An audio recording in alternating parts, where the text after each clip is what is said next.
Hello guys, welcome back to Civil Engineers YouTube channel. Today in this short video lecture, I would like to guide you about basic rules for slab construction. If you are working on construction site, if you are studying, so these basic rules are very important to know about slab construction. So if you have any question related to this short video, so you can comments, I will respond you. The first one is use minimum 12 millimeter die of steel rod for main bars and distribution bars.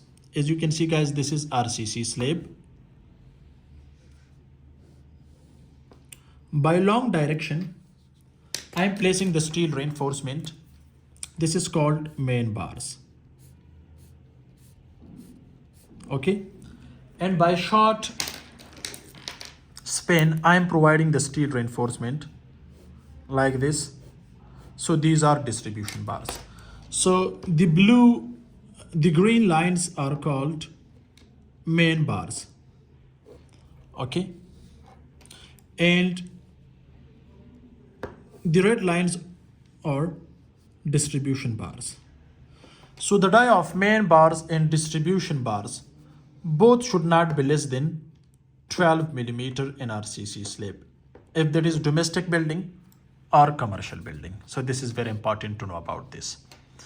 So most of the student, they asked before this video, they said this, can we use the 10 millimeter die of steel rod? But I'm recommending you especially 12 millimeter if you want to construct the RCC slab. So don't use less than 12 millimeter for main bars and distribution bars. The next one is clear concrete cover of RCC slab is 25 or 1 inch. Okay, 25 millimeter or 1 inch. As you can see guys, this is RCC slab. So under the steel reinforcement, we are providing the concrete blocks or stone.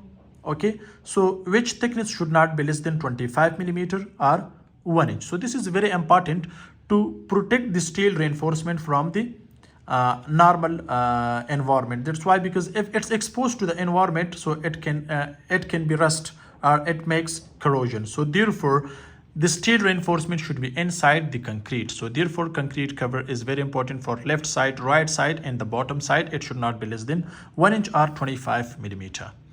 Next guys, you can see used 40 grade steel rods. 40 grade steel rods is, as you know, we have 40 grades, 60 grades, etc. So in building construction, for normal residential building, so you can use 40 grade steel rods, which length is 40 feet or 12 meter. Don't use less than this, okay? But 40 grade, we can get start from 40 grade. Next guys, minimum thickness of RCC slab. As you can see guys, this is RCC slab. So this is its section. So the thickness of RCC slab should not be less than 125 mm. So 125 mm is equal 5 inches. It should not be less than 5 inches for normal residential building. But normally, I am recommending you 6 inches. Okay, so these are the basic rules for slab construction. Next guys, don't use less than M15 grade of concrete. Okay, M15 grade for slab construction. As you know, we have different grades of concrete: M5, M7.5, M10, M15, M20, M25. So don't use less than M15 grade. If M15 grade of concrete, we have the ratio here 1:2:4. Remember guys, here 1 is cement and 2 are sand and 4 are crushed aggregate. Okay, so this is M15 grade of concrete. Don't use less than this, but I'm recommending you M20 grade concrete is very best for the construction of foundation, beam, column, slab. But don't use less than M15, which ratio is this one. So here guys, M15 grade means we have the total strength of concrete after 28 days. Or in 28 days, 15 Newton per mm square. So this is the characteristic strength of concrete, which ratio is this one. Next guys, use 1% of steel from total volume of slab. As you can see guys, this is RCC slab. So find the volume of RCC slab and don't use less than 1% of steel reinforcement. Okay, this is very best. For example, so if you have any kind of volume, so from that volume of slab, you can use the volume of steel 1% of total volume of RCC slab. Okay, it should be remembered. These are the basic rules. Next guys, the spacing of main bars and distribution bars should not be more than 8 inches. Guys, you can see here, these are steel reinforcement main bars and distribution bars. So here, as I written here already, 12 millimeter die of steel rod with the spacing of, normally you can use 6 inches center to center, but it should not be more than 8 inches. Okay, so this is the maximum. It should not be more than this, but I'm recommending you from 6 to 7 inches, or 6-7 inches you can keep the spacing between main bars and distribution bars.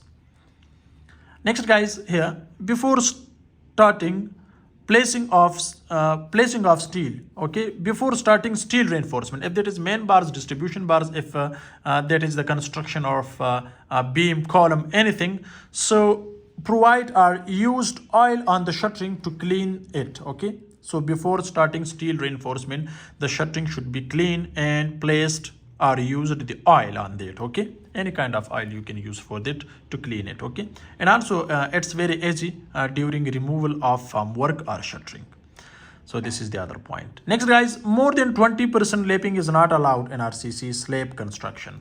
What is lapping length? As I discussed in many videos, what is lapping? Lapping, as I told you before, here you can see we have 12 meter or 40 feet. So if you want to extend the length of steel reinforcement, so for example, this is 40 feet. If you need 60 feet, so 60 feet we require the length here. So therefore, we provide lapping here at this place. This is called lapping length. So this lapping length, if you are using in building construction, especially in RCC slab, so don't use more than 20%. Okay, if you increase the lapping length in building construction or in RCC slab, so it can't give you the proper strength. So therefore, it should not be more than 20%. Okay, but the lapping length formula you can get from the 60D, where D is die of steel rod, so this is maximum. So D is die of steel rod, if that is in inches or in millimeters, so it's up to you on that time. Okay, next, guys, the last one is don't use lapping in mid of the slab reinforcement. As you can see, guys, as I told you in many videos, that where is the best place to provide the lapping length. Remember, guys, first of all, don't provide the lapping. If you need to provide the lapping length, so this is, for example, RCC slab. Okay, and if you require to provide the lapping, so don't provide lapping at the middle of the slab. That's why, because here we have maximum bending moment. If that is on width wise or if that is in length wise, so don't provide the lapping length at the mid of the slab or mid of the beam. But in the beam you can use in upper portion, in tension zone, in compression zone, not in tension zone. So these are some useful informations related RCC slab. So these are basic rules for slab construction. If you are working on construction site, so you should remember these things, which I have already discussed in front of you. Thanks for watching. See you in next video. Goodbye.